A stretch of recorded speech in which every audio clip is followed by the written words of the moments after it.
Hey guys, I am here to show you guys something I have been waiting on for a very, very long time.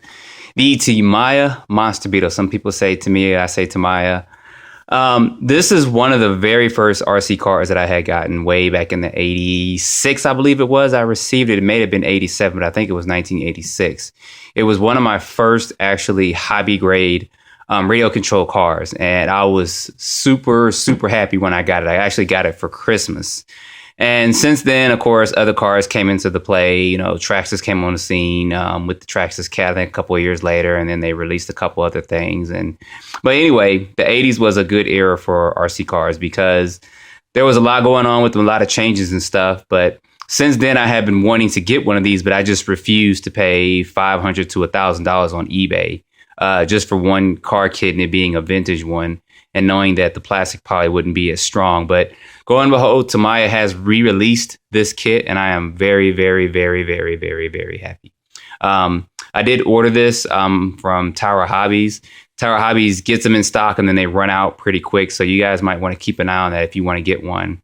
They have it for about $189 with a discount. It's about $170 or so. You can do easy pay, etc., and all that. But anyway, I wanted to do an unboxing on this. This is a kit. It does not come ready to run. They may at some point release a ready to run version. I doubt they will, but it'd be nice if they did. But the box remains somewhat similar to the original. I mean, the original did have this beautiful drawn painted picture on here. And from what I can remember, a lot of this is the same. You do see it does have the 2015 on there, which is fine. And the model or item number, which is fine as well.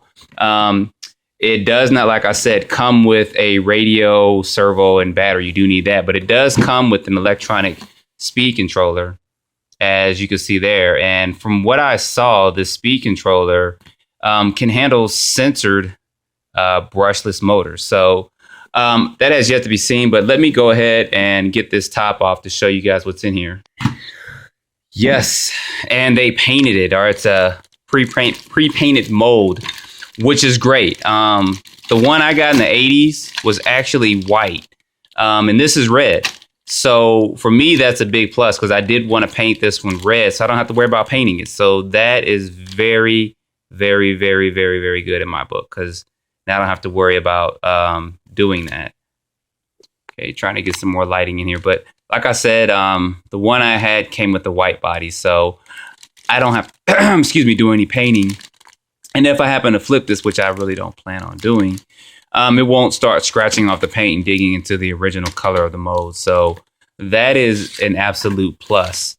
Like I said, this is a kit version, so I do have to put this together. I'm thinking it'll probably take me anywhere from 5 to about 8 hours. We'll have to see.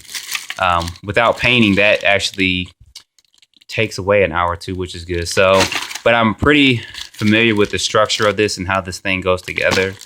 So just looking at some of the pieces in here, this is actually the windows that go inside the body. The lights, of course, for the front of it, which is great. Here is the speed controller. And I'm trying to see, yep.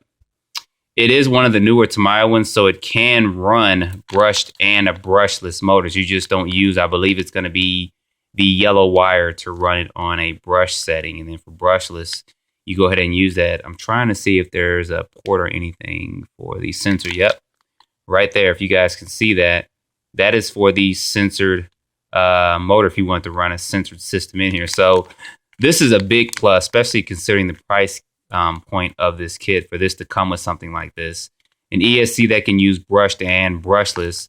And I don't think you have to do too much programming. I think that once the third wire is connected up, it'll sense the brushless motor. I'm not sure if it can do sensorless brushless motors, but we'll see. I'm not sure if I'm going to put a lot of power through this thing. I may, at the most, either get the HPI 15-turn firebolt motor and put it in here, or I may get the Helion.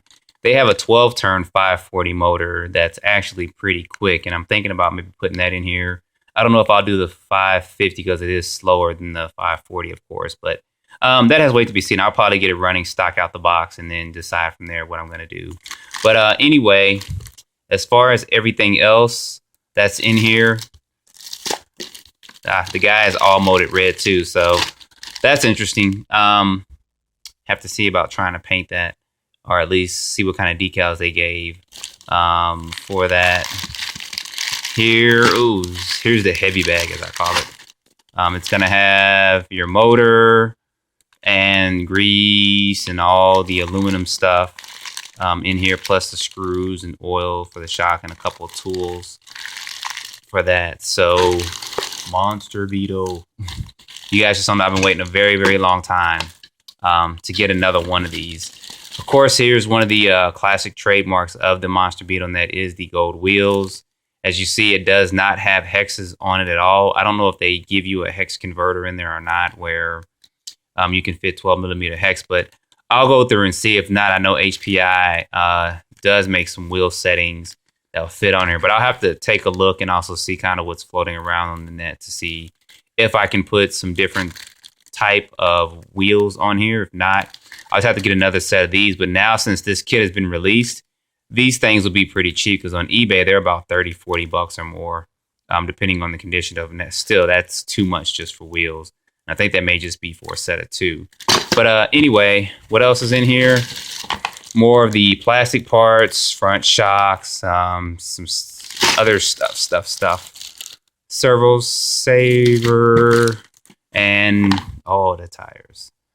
Gotta love these tires, although they will not last long on concrete at all. But they don't come with any foam inserts, of course. And these cars weren't really meant to hit super high speeds. I've seen a couple of people that have gotten Monster Beetles and Blackfoots, and even some of the Mud Blasters that have put some pretty high power in. They're running 3S lipos on a brushless system, and they get up pretty good, but I don't really plan on doing that much speed. That's why I have some of my other cars is for speed and stuff. I did get this to run it and possibly get a second kit just for display. So we'll see how I go about that. And of course, the bumper for it. So anyway, that is a quick unboxing and look at this. I'm going to get this thing running ASAP. I have some stuff to do tonight, but yeah, I'll be pulling an all-nighter to get this together, especially that I'm happy that this is painted. I don't have to paint. Yes. And it's already pre-molded. I guess I could touch up on it, or maybe put find like a shiny glossy paint or gloss to put over top of it. But I'm going to leave this like this is for now. Since this has been re-released, parts will be available. Pretty sure we'll see eBay start getting hit up with a lot of these parts for this truck. But anyway, I wanted to show this to you guys. I'm really excited. I know Tower Hobbies did have this in stock. They keep selling out. As of the time of this video, Hobbytown Duluth in Georgia has one more kit there as well. And these are or have been back ordered on some of the other places. So if you can get one, I'd recommend picking one up, because it is one of the classic, nice looking vintage trucks out there, in my opinion. So anyway, stay tuned for, I doubt I'll do a build video. It takes too long. Got to put this on my tripod, etc. I may do no, I'm not going to do a build video. I'm not even going to lie. I'm not even going to try to say I am. But I will get this together, and I will show you guys the final product. I'll probably put a Sabox servo in here. Not sure of the radio just yet, but got a couple of options in the RC War Room. So anyway, thanks for watching, guys. And as always, put your comments below. Subscribe if you have not subscribed. And stay tuned for some running videos of this beast. Thanks.